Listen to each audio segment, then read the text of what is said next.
Calgary is literally stealing every smart family from Toronto and Vancouver. For the third year in a row, U-Haul has officially named Calgary the #1 growth city in Canada, and that's not an accident. While Toronto and Vancouver families are drowning in $1.2 million mortgages, Calgary families are getting the same lifestyle for $645,000, half price. This is the biggest wealth transfer in Canadian history, and most people have no idea it's happening. Okay, start with the elephant in the room, housing costs. The benchmark home in Greater Vancouver right now will set you back about 1.25 mil. Toronto, about 1.18 million. And Calgary, the benchmark price is 645,300. So this is not just a price difference, it's actually the difference between being a lifelong renter and actually achieving home ownership. So here's where the story actually gets really interesting in 2025, and it's something that I covered in my last video, is that Calgary's market, it's actually split in two. So if you're looking for a detached home, you're still facing a competitive seller's market with only about 2 to 3 months of supply. But if you're looking at condos, townhouses, or apartments, it's completely different. That segment has over 6 months of supply. It's officially a buyer's market. You have way more choice, more negotiating power, and far less competition.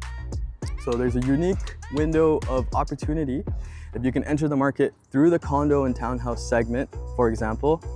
You don't get to experience the bidding wars, and you can actually start building equity and into a detached home when maybe slow down a little bit, or actually understand where you want to live in the city. So Calgary's workforce is actually growing at a historic pace, 52,000 jobs in just the past year. That's higher unemployment rate. It's because job seekers are actually arriving faster than even the booming economy can absorb them. So that's not economic weakness, that's economic magnetism, right? And Calgary is not just oil and gas anymore. The biggest job gains have actually been in healthcare, construction, professional services. All right, so Calgary now has the fastest growing tech sector in North America, with companies like Amazon making major investments here. And the part of the story that completely changed this year, and it's great news for newcomers, is if you need a place to live while you're house hunting, Calgary's rental market is chilling. It's finally providing relief. Okay, so here's the part of the story that's completely changed this year, and it's great news for newcomers. You need a place to live while you're house hunting, and since Calgary's rental market has actually cooled down, it's opportune time. So just 2 years ago, Calgary's rental vacancy rate was at a crisis level, 1.4%. Today, thanks to a massive surge in purpose-built rental construction, the vacancy rate is up to 4.6% and climbing. So for the first time in years, landlords are competing for tenants. So what does this actually mean for you? Advertised rents have actually fallen for 10 straight months. Move-in incentives are back. One-bedroom apartments that peaked close to $2,000 now averages around $1,685. Okay, so this rental correction has actually created the essential soft landing that makes moving to Calgary less stressful and more realistic than ever.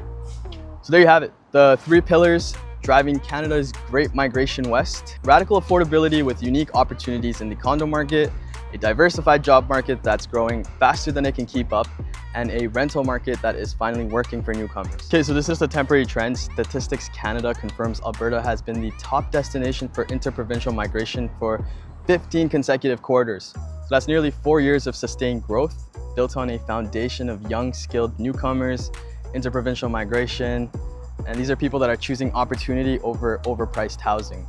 The Great Canadian Migration West is reshaping our country, and Calgary is at the very heart of it. If you're feeling stuck in an expensive market and this has you curious about what a move could mean for your family, the best first step is to get informed. I'm a data-oriented person, if you haven't noticed. So I'll put a link in the description below. This is where you can sign up to get emails directly from me. I'll send you current market data, good deals I find on the market, random insights on a Monday or Friday, and just real stories from families and just experiences, and hopefully we can learn together and grow together. If you're just confused and you want to ask a question with no strings attached, send me a DM on Instagram. Like, just seriously, anything. I love questions. I'll probably ask you even more questions. But anyway, soon for the next video. Peace.